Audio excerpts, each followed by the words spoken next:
38 new cases were confirmed today. They included 4 in the community. The other 34 cases were imported.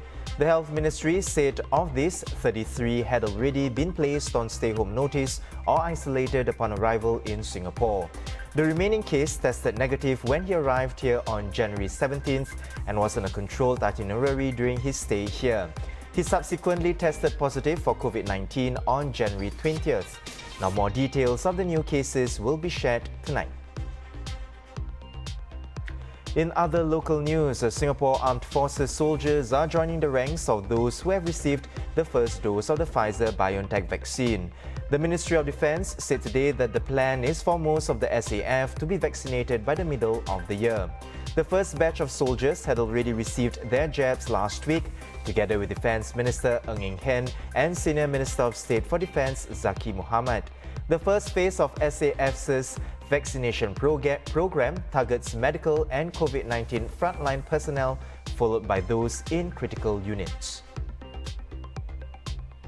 From tomorrow, cargo drivers entering Singapore at land checkpoints will have to undergo a compulsory COVID-19 antigen rapid test.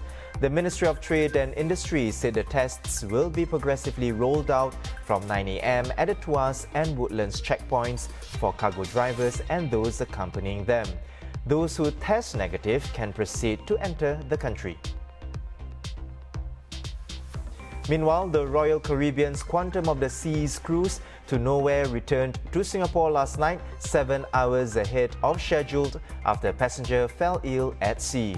The cruise operator said the medical condition was unrelated to COVID-19 and the passenger was rushed to the hospital immediately upon arrival. This is not the first time that the ship has had to cut its voyage short. On December 9th, the same ship turned back after an elderly passenger was initially tested positive for COVID-19, but subsequent tests eventually came back negative. Now on to sports. Organisers of the SMBC Singapore Open announced today that the next edition of the golf tournament will be postponed to 2022 due to the pandemic. Officials said that public health and safety remain the top priority. Last year's tournament, held in January, was the last high-profile competition here before the pandemic resulted in the cancellation of many major sports events around the globe. Meanwhile, the tennis ATP 250 tournament will still go as planned from February 22nd to 28th, with Singapore playing host.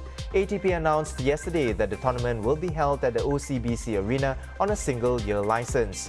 Sports Singapore said it will work with the Singapore Tennis Association, the Singapore Tourism Board and the Singapore Sports Hub to ensure strict implementation of safe management measures.